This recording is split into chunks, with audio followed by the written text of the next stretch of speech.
ఇక డీటెయిల్ చూస్తే ఉపరాష్ట్రపతిగా ఇటీవల పదవీ కాలం పూర్తి చేసుకున్న వెంకయ్య నాయుడును ఆయన మిత్రులు ఆత్మీయులు ఘనంగా సత్కరించారు. ఇందులో భాగంగా నార్సింగిలోని ఓ కన్వెన్షన్ సెంటర్లో మాజీ ఉపరాష్ట్రపతి వెంకయ్య నాయుడు ఆత్మీయ సమ్మేళనం నిర్వహించారు. ఈ సమ్మేళనానికి మాజీ కేంద్ర మంత్రి సుజనా చౌదరి, లోక్సత్తా జయప్రకాష్ నారాయణ్, కామినేని శ్రీనివాస్, మురళీమోహన్, కేపీబీ హాజరయ్యారు. పెద్దలు చెప్పిన మార్గంలో యువత నడవాలని ఈ సందర్భంగా వెంకయ్య నాయుడు సూచించారు.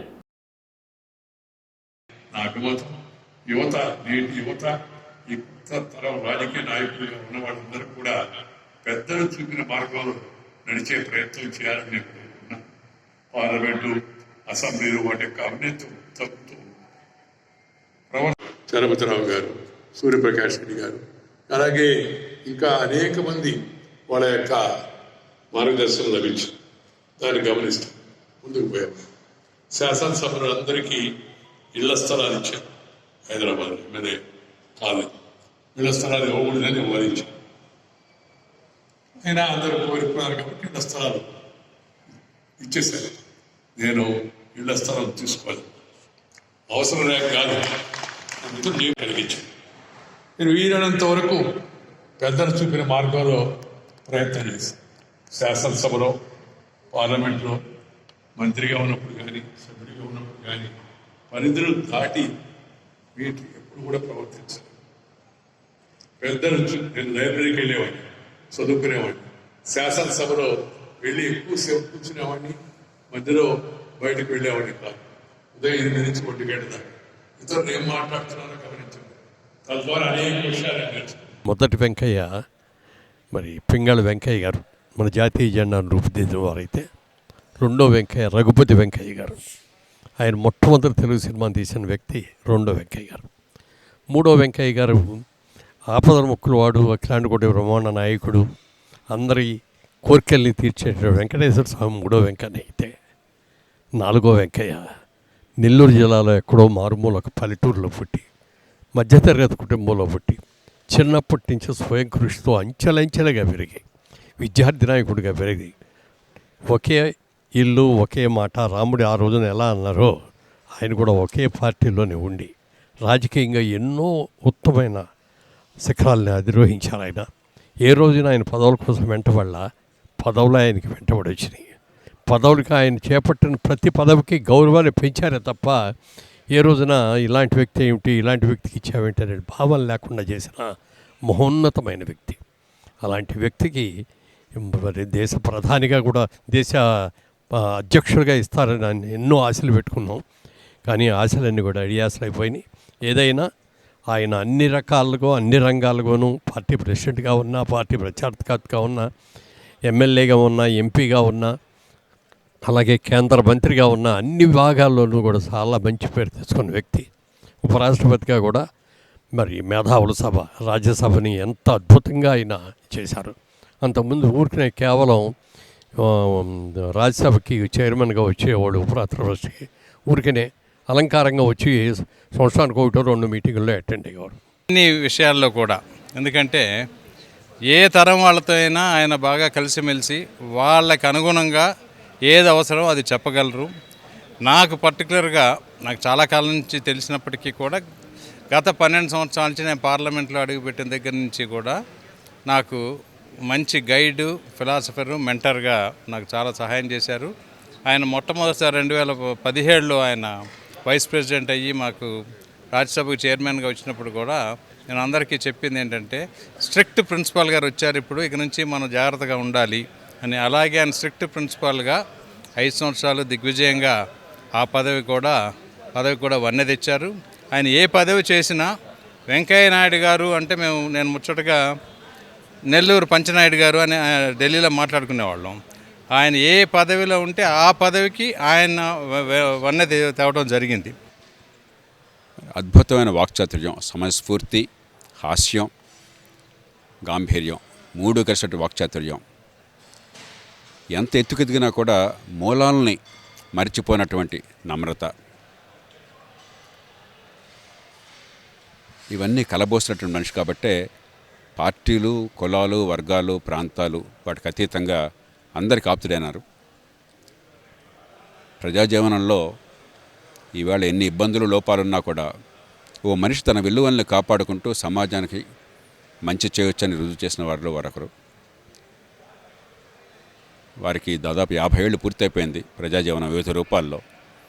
ఇంకా ఆయన వయసు 73. మరి నిరంతరం శ్రమ చేసేటువంటి మనిషి ఆయన మౌనంగా కూర్చోలేరు. కాబట్టి వచ్చే 10-15 ఏళ్ల కాలంలో కూడా పార్టీలకి పక్షపాతాలకి ఎన్నికలకు అతీతంగా ఖచ్చితంగా ఆయన లాంటి వారి పాత్ర మన దేశ ప్రజాస్వామ్య చరిత్రలో ఉంటుంది. ఈ ప్రజాస్వామ్యాన్ని మరింతగా మనం పరిణితి చెందేట్టు చేయాలి. ఎన్నికల్లో డబ్బుల ప్రభావం కావచ్చు, మనందరికీ తెలుసు. పార్టీలకు అతీతంగా విపరీతమైన డబ్బు ప్రభావం ఉన్నంతకాలం ఈ దేశ ప్రజాస్వామ్యం బాగుపడదు. సీఎం కేసీఆర్ నయా నిజాం అని కేంద్ర మంత్రి కిషన్ రెడ్డి అన్నారు. బండి సంజయ్ను హౌస్ అరెస్ట్ చేయడాన్ని ఖండిస్తున్నట్లు చెప్పారు. బండి సంజయ్ పాదయాత్రకు ప్రజలు బ్రహ్మరథం పడుతున్నారన్నారు. రాష్ట్రంలో బీజేపీ బలపడుతుందని, బీజేపీ బలపడటాన్ని కేసీఆర్ జీర్ణించుకోలేకపోతున్నారని మండిపడ్డారు. కేసీఆర్ భాష దారుణమని, ముఖ్యమంత్రి స్థాయిని దిగజార్చే విధంగా కేసీఆర్ వ్యాఖ్యలు చేస్తున్నారని ఆగ్రహం వ్యక్తం చేశారు. ప్రధాని మోడీ కేసీఆర్ను ఎప్పుడూ వ్యక్తిగతంగా విమర్శించలేదన్నారు. కానీ కేసీఆర్ ప్రధాని మోడీపై వ్యక్తిగత విమర్శలు చేయడం సరికాదన్నారు. దుబ్బాక, హుజురాబాద్ ఉప ఎన్నికల్లో ప్రజలు కేసీఆర్ను ఓడించిన బుద్ధి రావడం లేదని కిషన్ రెడ్డి విమర్శించారు. పార్లమెంట్ సభ్యులు బండి సంజయ్ కుమార్ గారు చేపట్టినటువంటి 3వ దశ ప్రజా సంగ్రామ యాత్ర యాదాద్రి నుంచి వరంగల్ జిల్లా వరకు నిర్వహిస్తున్నటువంటి విషయం మీకు అందరికీ తెలుసు. ఈరోజు బండి సంజయ్ కుమార్ యాత్ర ముందుకు కదలకుండా పోలీసులు అడ్డగించి బండి సంజయ్ గారిని అరెస్ట్ చేసి కరీంనగర్ తీసుకెళ్లడం అవుతున్నదో నేను తీవ్రంగా ఖండిస్తా ఉన్నాను. కేసీఆర్ యొక్క కుటుంబ పాలనకు, కేసీఆర్ యొక్క నిజాం తరహా నియంతృత్వ పాలనకు, కేసీఆర్ యొక్క అరాచక పాలనకు ఈరోజు తెలంగాణ రాష్ట్రంలో సామాన్య ప్రజల్లో కూడా చర్చించుకుంటున్నారు. బీజేపీ రాష్ట్ర అధ్యక్షుడు బండి సంజయ్ అరెస్టు ప్రజా సంగ్రామ యాత్రకు పోలీసులు బ్రేక్ చెప్పిన నేపథ్యంలో ఆ పార్టీ నేతలు గవర్నర్ వద్దకు వెళ్లారు. పాదయాత్రకు అనుమతిచ్చేలా చర్యలు తీసుకోవాలని కోరారు. ఎంపీ లక్ష్మణ్, ఎమ్మెల్యేలు ఈటెల రాజేందర్, రఘునందన్, డీకే అరుణ, విజయశాంతితో కూడిన బృందం రాజ్భవన్లో గవర్నర్ తమిళిసైని కలిశారు. బండి సంజయ్ యాత్రకు పోలీసుల నోటీసులు, బీజేపీ కార్యకర్తలపై అరెస్టుపై ఫిర్యాదు చేశారు. బీజేపీ ఎంపీ బండి సంజయ్ చేపట్టిన 3వ విడత ప్రజా సంగ్రామ యాత్రకు జనగామ జిల్లా పోలీసులు పర్మిషన్ లేదన్నారు. ఇక దాంతో బీజేపీ హైకోర్టును ఆశ్రయించింది. పాదయాత్రకు పర్మిషన్ లేదన్న జనగామ పోలీసులు నోటీసులపై బీజేపీ లీగల్ సెల్ హైకోర్టులో హౌస్ మోషన్ పిటిషన్ దాఖలు చేసింది. ప్రజా సంగ్రామ యాత్రకు సంబంధించి డబ్ల్యూపీని స్వీకరించడానికి హైకోర్టు నిరాకరించింది. ఢిల్లీ లిక్కర్ మాఫియాలో నిందలు ఎదుర్కొంటున్న ఎమ్మెల్సీ కవిత కోర్టును ఆశ్రయించారు. మద్యం పాలసీలో తనపై నిరాధార ఆరోపణలు చేసిన బీజేపీ ఎంపీ పరమేష్ వర్మ, మాజీ ఎమ్మెల్యే మంజీధర్ సిర్సాపై హైదరాబాద్ సిటీ సివిల్ కోర్టు 9వ చీఫ్ జడ్జి ముందు ఇంజెక్షన్ పిటిషన్ దాఖలు చేశారు. ఉద్దేశపూర్వకంగా తప్పుడు, నిరాధార ఆరోపణలతో ప్రజా జీవితంలో ఉన్న తన పరువుకు భంగం కలిగించే ప్రకటనలు చేశారు. ప్రజల్లో తనకు ఉన్న మంచి పేరును, ప్రతిష్టను చెడగొట్టడానికి అక్రమ పద్ధతులను వారు ఎంచుకున్నారు. వారు చేసిన ప్రకటనలు ఏ ఒక్కటి కూడా నిజం కాదని, తనకు వారు బేషరతుగా క్షమాపణలు చెప్పేలా ఆదేశాలు జారీ చేయాలని ఎమ్మెల్సీ కవిత కోర్టును కోరారు. ఇటీవల శిల్పకళా వేదికలో కమెడియన్ మునావర్ ఫారూఖీ షోను అడ్డుకునేందుకు ఎమ్మెల్యే రాజాసింగ్ చేసిన వ్యాఖ్యలు వివాదాస్పదమయ్యాయి. దీంతో రాజాసింగ్ను అరెస్ట్ చేసి నాంపల్లి కోర్టులో హాజరుపరిచారు. ముందుగా 14 రోజులు రిమాండ్కు తరలించాలని తేల్చిన కోర్టు ఇప్పుడు రాజాసింగ్ను విడుదల చేయాలని ఆదేశాలు జారీ చేసింది.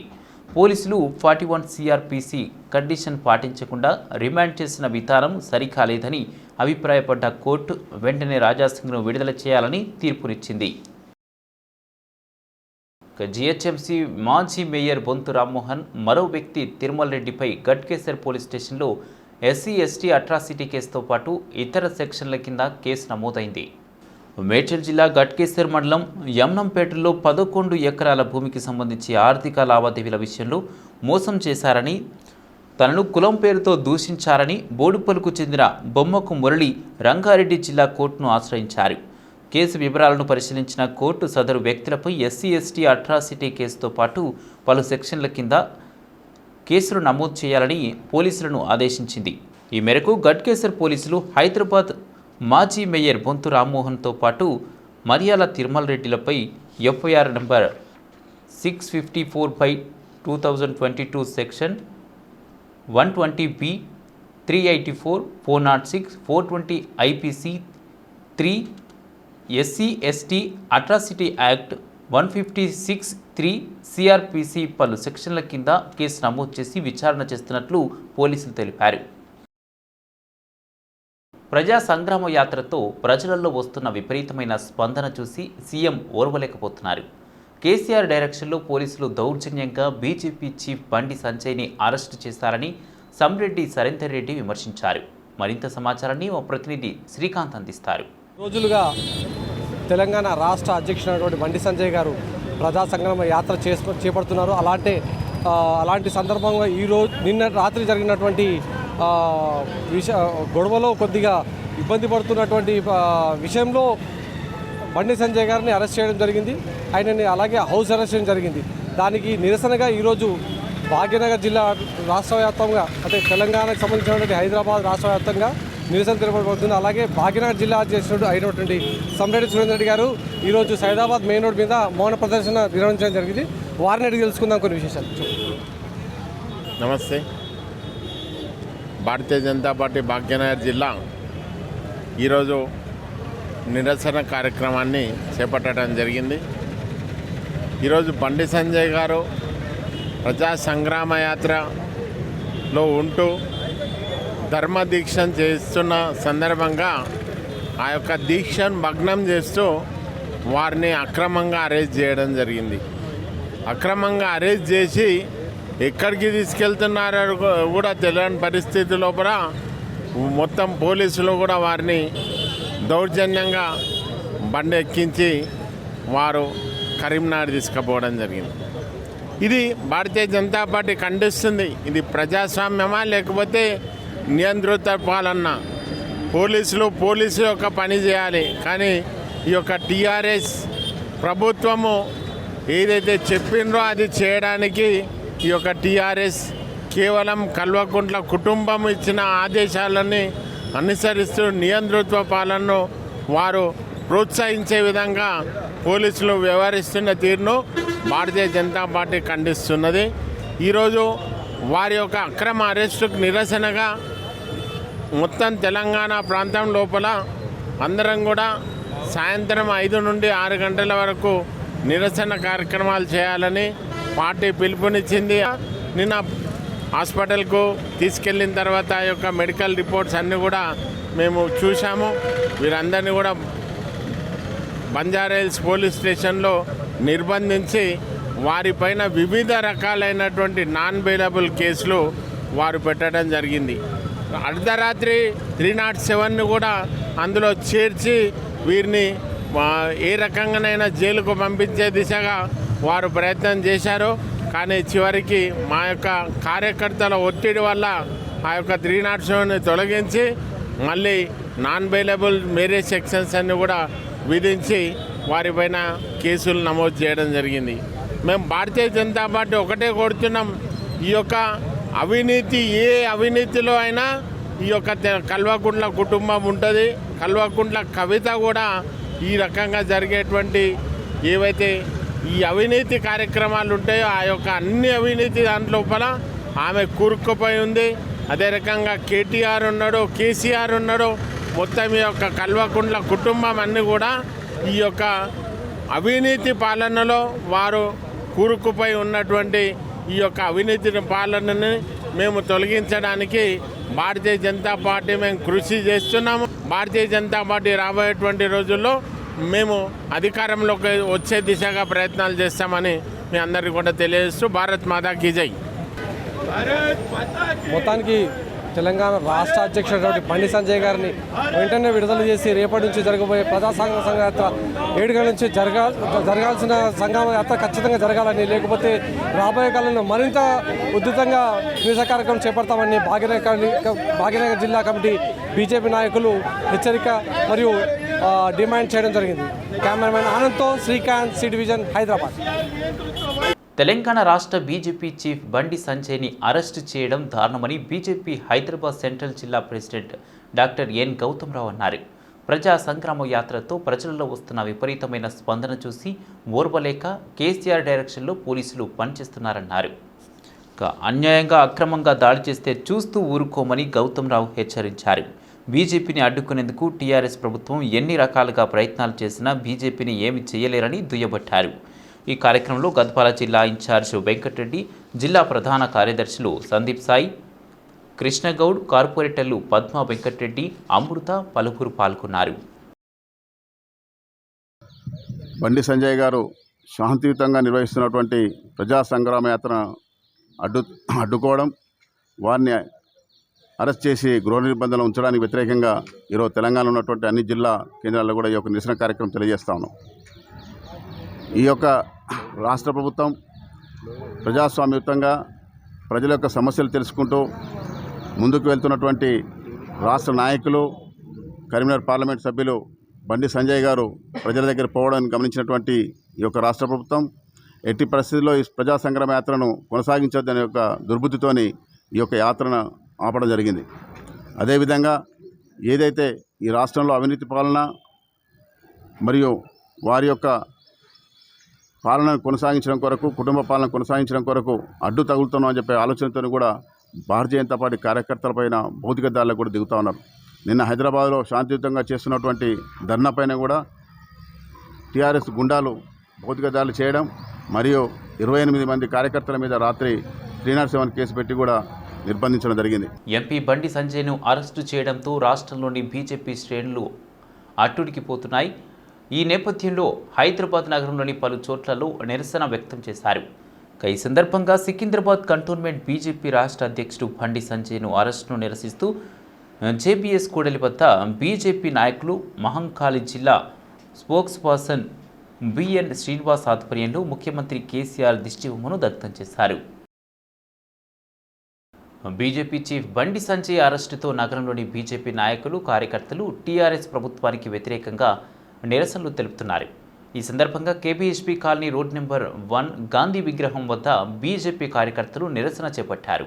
తెలంగాణ సీఎం కేసీఆర్ కూతురు ఎమ్మెల్సీ కవిత లిక్కర్ స్కామ్లో ఉందని స్వయంగా పార్లమెంట్ సభ్యులే ఢిల్లీ సాక్షిగా బహిరంగ ప్రకటన చేశారని మేడ్చల్ అర్బన్ జిల్లా అధ్యక్షుడు హరీష్ రెడ్డి అన్నారు.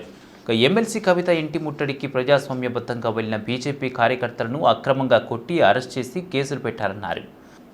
రాజ్యాంగం కల్పించిన హక్కులతో బీజేపీ అధ్యక్షుడు కాపాడాలనే ఉద్దేశంతో ధర్మ దీక్షకు కూర్చుంటే పోలీసులు టీఆర్ఎస్ తొత్తులుగా వ్యవహరిస్తూ ఆయనను అరెస్టు చేసి అక్రమంగా ఇంటికి తరలించారు. ప్రజా సంగ్రామ యాత్రను ఆపడానికి జిమ్మక్కులు ప్రదర్శించి యాత్రకు ఆటంకం కల్పిస్తూ టీఆర్ఎస్ గూండాలను ఉసిగొల్పి అడ్డుకునే ప్రయత్నం చేస్తున్నారు. కానీ ప్రజలు అన్నీ చూస్తున్నారు. రానున్న రోజుల్లో టీఆర్ఎస్ కుటుంబ పాలనను అంతం చేసి బీజేపీకి పట్టం కడతారని పన్నాల హరీష్ రెడ్డి ఈ సందర్భంగా ఆశాభావం వ్యక్తం చేశారు. రోడ్డు ప్రమాదంలో గాయపడ్డ మహేశ్వరం నమస్తే తెలంగాణ రిపోర్టర్ బంటు వెంకటేష్ని హస్తినాపురం నవీన హాస్పిటల్లో ఎంపీ డాక్టర్ గట్టం రంజిత్ రెడ్డి పరామర్శించారు. హస్తినాపురంలోని నవీన ఆసుపత్రిలో కాలు ఫ్రాక్చర్ అయి చికిత్స పొందుతున్న వెంకటేష్ను పరామర్శించి త్వరగా కోలుకోవాలని ధైర్యం చెప్పారు. ఎంపీ డాక్టర్ గట్టం రంజిత్ రెడ్డితో పాటు మాజీ ఎంపీటీసీ చలవతి రాజేష్, కార్పొరేటర్ ప్రమీలా యాదగిరి, మాజీ ఎంపీటీసీ డేరంకుల యాదయ్య, మాజీ ఎంపీటీసీ బొప్పిలి కిరణ్, బేర బాలకృష్ణ, భీమరాజు శంకర్, జర్నలిస్టు సభ్యులు వెంకటేష్ని పరామర్శించారు. బాసర IIIT విద్యార్థి సురేష్ రాథోడ్ ఆత్మహత్య కలకలం రేపుతోంది. దీంతో నిర్మల్ జిల్లా కేంద్ర ప్రభుత్వ ఆసుపత్రి వద్ద ఉద్రిక్త పరిస్థితులు నెలకొన్నాయి. కుటుంబ సభ్యులకు సమాచారం ఇవ్వకుండా మృతదేహాన్ని నిర్మల్ ఆసుపత్రికి ఎలా తరలించారని కుటుంబ సభ్యులు ప్రశ్నించారు. మృతదేహాన్ని చూసేందుకు సైతం కుటుంబ సభ్యులను పోలీసులు అనుమతించడం లేదు. అటు విద్యార్థి మృతిపై విచారణ చేపట్టాలని ఆందోళన చేస్తున్న బీజేపీ నాయకులను పోలీసులు ఆసుపత్రి నుంచి ఈడ్చుకెళ్లారు. నిర్మల్ డీఎస్పీ జీవన్ రెడ్డి వ్యవహరిస్తున్న తీరుపై కుటుంబ సభ్యులు, బీజేపీ నాయకులు ఆగ్రహం వ్యక్తం చేశారు. దేశంలో కరోనా వ్యాప్తి అదుపులోనే ఉందని కేంద్ర ఆరోగ్య శాఖ తెలిపింది. వరుసగా రెండో రోజు 10,000 దిగువనే కొత్త కేసులు వెలుగు చూశాయి. 3.91 లక్షల మందికి వైద్య పరీక్షలు చేయగా 8,586 మందికి వైరస్ పాజిటివ్గా తేలింది. మహారాష్ట్ర, కర్ణాటకలో 1000 మందికి పైగా వైరస్ బారిన పడ్డారు. 24 గంటల వ్యవధిలో 48 మంది ప్రాణాలు విడిచారు. 9,680 మంది కోవిడ్ నుంచి కోలుకున్నారు. ఇటీవల 1,00,000 దిగువకు చేరిన కేసులు తాజాగా 96,506కు తగ్గాయి. క్రియాశీల కేసుల రేటు 0.22% చేరగా రికవరీ రేటు 98.59% పెరిగిందని కేంద్రం వెల్లడించింది.